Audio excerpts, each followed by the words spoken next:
But first, let's talk about Trent Williams because he was not among the players to report to training camp. And the Niners today took advantage of his absence, and they cleared a roster spot. They placed him on the reserve did not report list. And in a corresponding move, they added Malik Turner, a wide receiver, to the 90-man roster.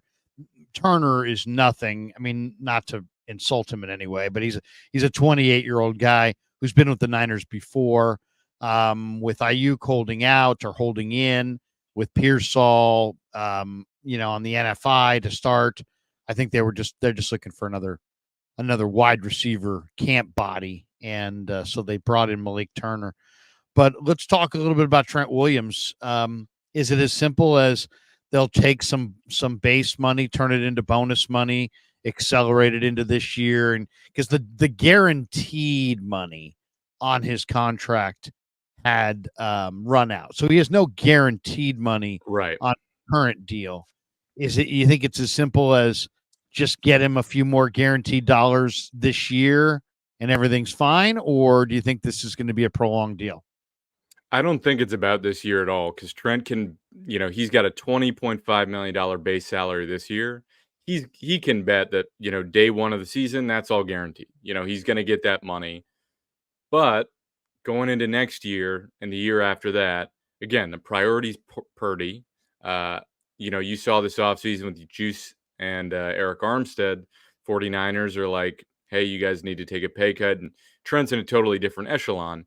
But there are signs that the 49ers are going to have to cut costs a little bit, be smart about the money that they're going to pay, and they're going to prioritize Purdy over everything. And so Trent, coming off an all-pro season at the end of the year, looked, the Super Bowl was some of the worst I've ever seen from him. I think he would probably admit that. He didn't look like himself. But if you're him, you're 36, you've got 3 years left, but none of it's guaranteed.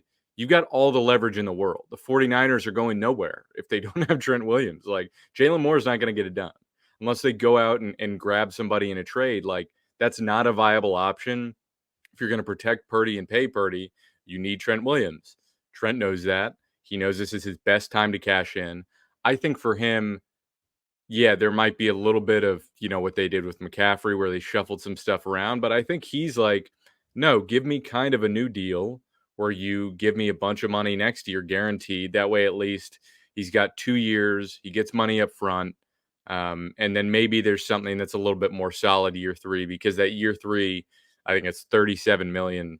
That looks kind of cuttable even for Trent Williams. He's going to be 38. So I think he just wants something that's going to go beyond this year. That's going to say, okay, I'm 36. Give me something to feel good about for the next 2 seasons. Or, hey, I've got leverage. I can quit if I want. I made plenty of money. I'm a Hall of Famer. It's up to you guys. Shanahan doesn't seem overly exercised by either Trent's holdout or Aiyuk's hold in. Maybe he's just been through it all before at this point. Maybe he's not really concerned about, these contracts getting done on time. Maybe it's just he spent the last 10 days at the beach with his family and he's got a $12 million house and great job security. And maybe that's it right there. I don't know.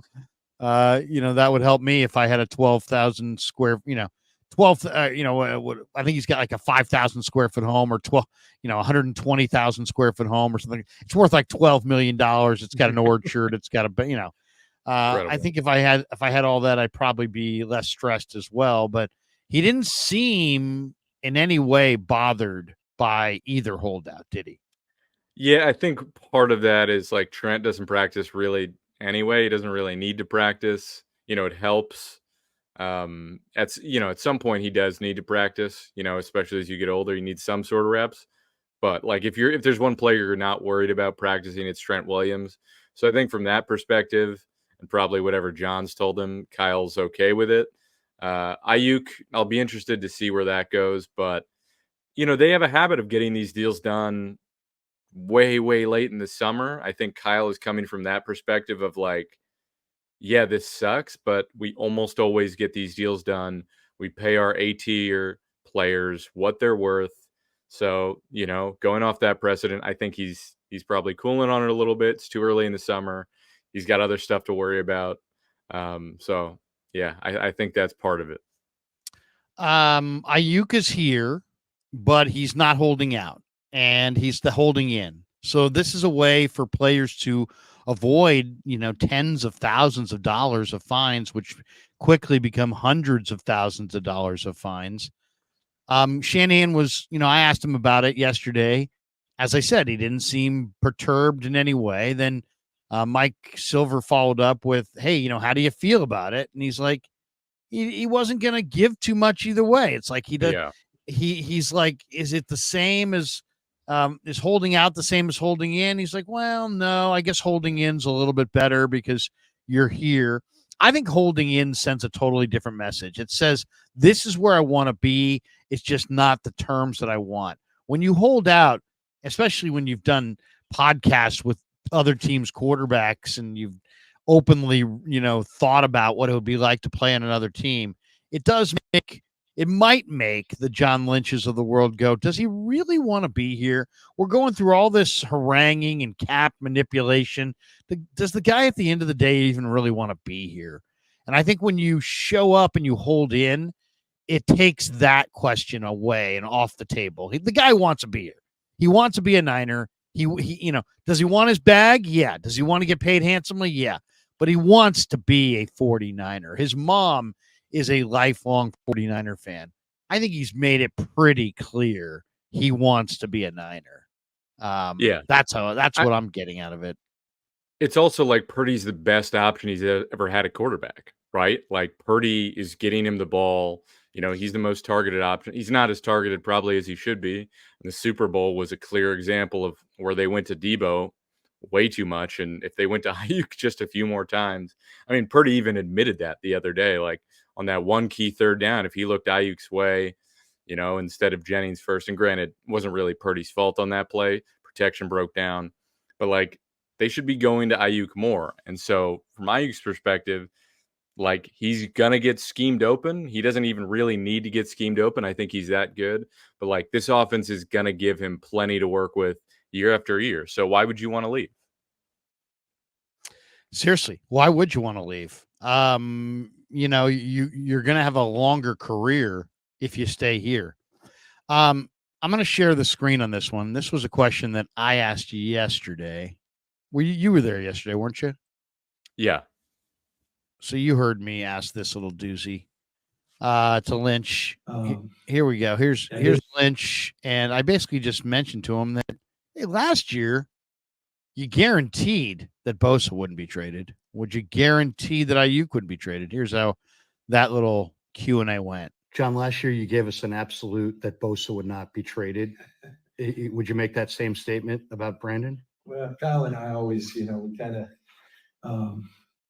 I did say that with Bosa. I felt that way, but I think again, no absolutes there. We fully intend on Brandon being a Niner moving forward. We're always open to listen to things, but like I said, we expect Brandon to be an integral part of our team, like he has been, and excited about that. But won't guarantee it. Right. What do you think of that? I mean, that had an opportunity there to squash in one press conference question and answer. Tremendous power that John Lynch had in his hand right there. He could have answered that question and eradicated all fan-sided rumor mills, Bleacher Report rumor mills. There's like 19 different people writing articles in Pittsburgh, Washington, that would just have to put their pen down if he just said, you know what? No, I absolutely, Lair. Yes, last year I guaranteed that Bosa would not be traded. And this year, Lair, yes, I will guarantee that Brandon Aiyuk will not be traded. But he didn't say that. And he said there are no absolutes. What was the Jake Hutchinson takeaway there? Because if you don't want to trade him, you can say we really don't want to trade him. Yeah. If you want to guarantee it, you can say he ain't going anywhere. But Yeah, instead, it was he's like, there are no absolutes. In other words, the phone's there, and if it rings, we're going to answer it. And if people make an offer, we're going to listen to it. And if it's a good offer, we're going to do it.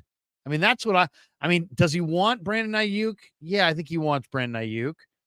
But they are about to take a $900,000 quarterback. And if you believe Bill Barnwell, pay him $65 million a year. It's the biggest increase of any contract in the history of football. It's got to be. It's got to be. a few things. One, I don't think Purdy's getting 65. I think it'll be more like 55 to 6. It'll be an insane number, but I don't think it's going to be 65. Two, Lynch's quote just reminded me of the infamous Shanahan quote, where I forget exactly what the question was. It was related to Jimmy. And he's like, can you guarantee Jimmy is going to be on the roster? I think it was about Jimmy. And he's like, I can't guarantee I'm going to be alive tomorrow. We might not be here on Sunday. We might not be. We all could be dead by Sunday. And I know I'm butchering that, but like that was sort of the vibe. And I think, yeah, Lynch could have said absolutely not. I think it's something he didn't. that. Why? Right. Why didn't he?